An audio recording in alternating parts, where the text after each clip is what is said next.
দেখুন, যেভাবে বৈধ পন্থায় যারা চাকরি পেয়েছে তাদের সাথে যেভাবে অন্যায় হয়েছে সরকারের অপদার্থতার জন্য, সরকারের নোংরামির জন্য, এর খেসারত সরকারকে দিতে হবে। আর পশ্চিমবাংলার আইনসভাতে যেখানে আগামী 5 বছর বা আগামী দিনে পশ্চিমবাংলার নাগরিক কিভাবে ভালো থাকবে, শিক্ষা, স্বাস্থ্য, কর্মসংস্থানের যোগ্য যেখান থেকে হবে, আলোচনা যেখান থেকে সেখানে তারা জানাতে আসছে। আমি প্রত্যেকটা গণতান্ত্রিক প্রক্রিয়ায় শান্তিপূর্ণ আন্দোলনের পক্ষে ছিলাম, আছি, আগামীতেও থাকবো। তবে একটা কথা, শুধু শিক্ষক নয়, এর সাথে যারা শিক্ষক কর্মী যারা, তারাও আজকে তৃণমূল কংগ্রেসের দুর্নীতির তারাও শিকার হলো। যারা বৈধ পন্থা অবলম্বন করে চাকরি পেল, দুর্ভাগ্য, তাদেরকেও আজকে বাতিল করা হয়েছে।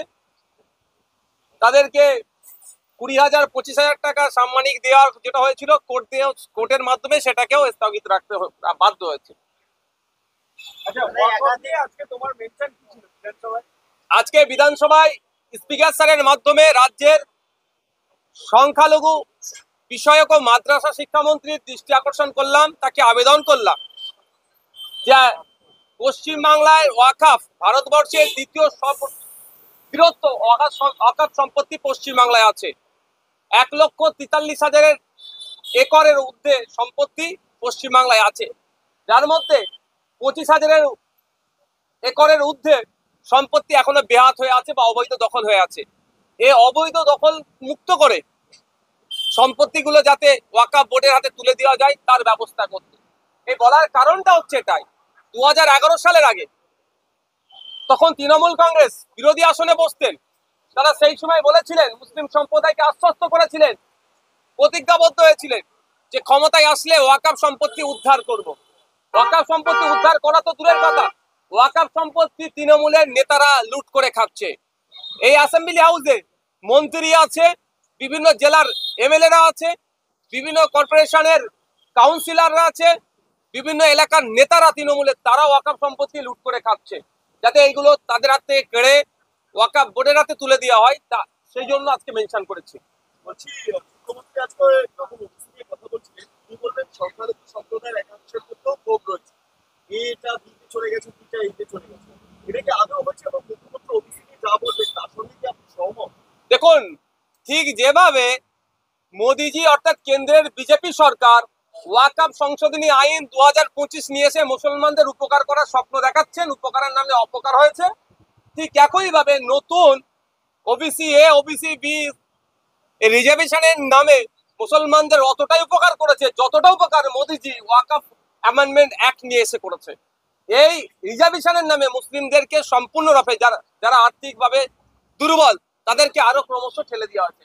কারণ ওবিসি এতে এতদিন শেরশাহওয়াদিয়ারা ছিলেন, এখন সেটাকে ওবিসি বিতে পাঠানো হয়েছে, মানে এটা হচপচ করা হয়েছে। আমার মনে হয় কমিশনে যারা ছিলেন মুখ্যমন্ত্রীকে বাইপাস করে বা ভুল বুঝিয়ে এই ধরনের লিস্ট মুখ্যমন্ত্রীর হাতে তুলে দিয়েছে, তার মাধ্যমে অ্যাসেম্বলি যে রিপোর্টটা পেশ করেছে এটা অনেক হচপচ, অনেক বিতর্ক আছে। যদি এই বিতর্ক না ঠিক হয় তাহলে কিন্তু এর বিরুদ্ধে যারা এই রিজার্ভেশনের মধ্যে পড়ছেন বা যারা ডেপ্রাইভ হয়েছে তারা ঐক্যবদ্ধভাবে আন্দোলন শুরু করবে।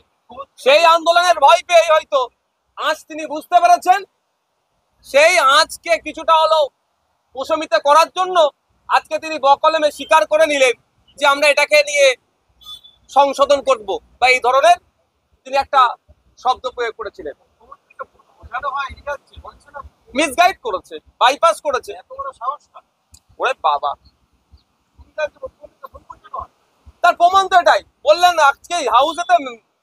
পশ্চিমবাংলার মুখ্যমন্ত্রী আমাদের সম্মানীয় চিফ মিনিস্টার এটা বললেন, এটা কমিশনের ব্যাপার, ওরা দেখে নেবে। তাহলে কমিশন যে লিস্ট তৈরি করে ওনার মাধ্যমে হাউসে প্লেস করলো, তাহলে কমিশন কি ঘুমিয়ে তৈরি করেছে নাকি? কমিশনের যারা ছিলেন তারা যদি অ্যাবেল না হয়, ডিসেবল হয়, সেই পদে ছিল কেন?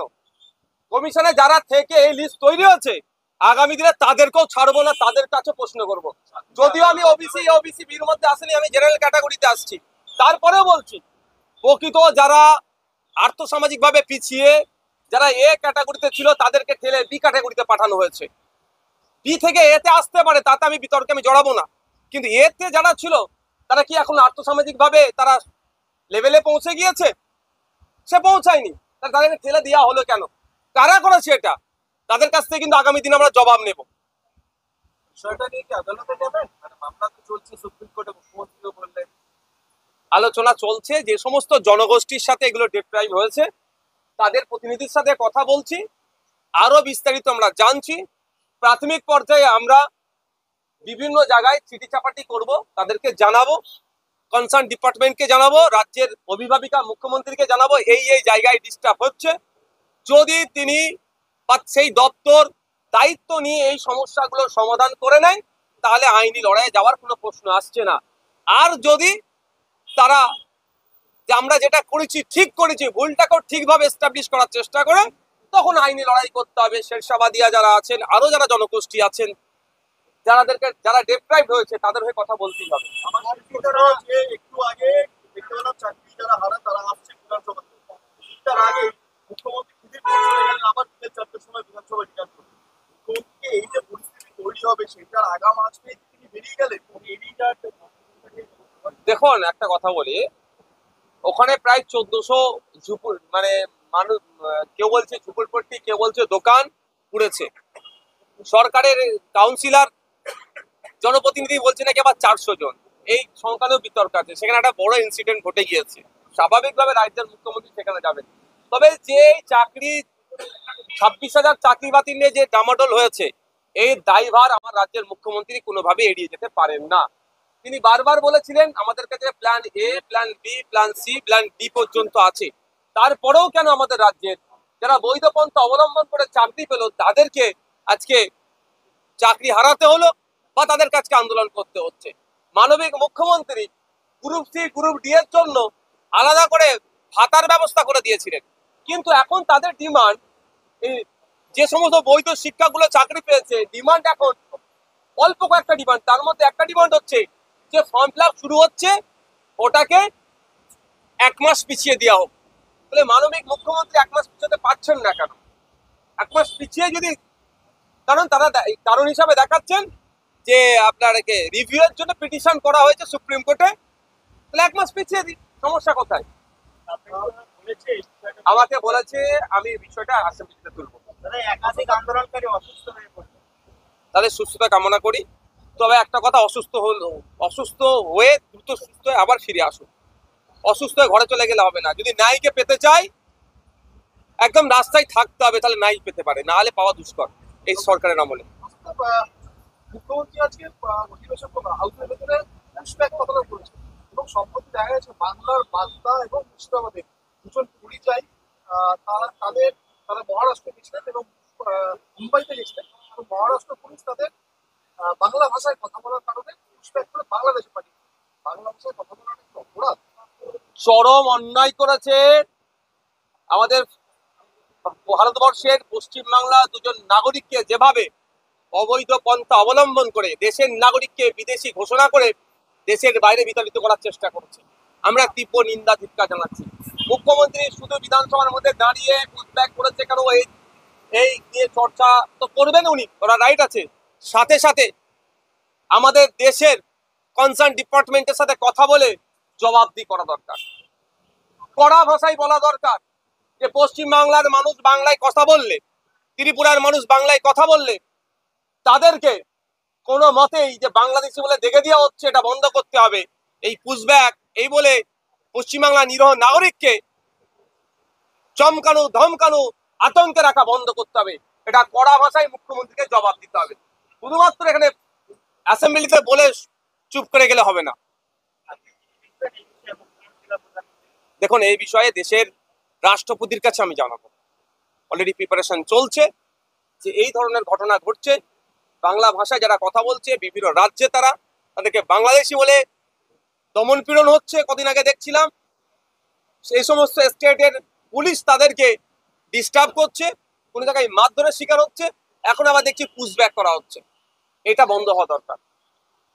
Thank you.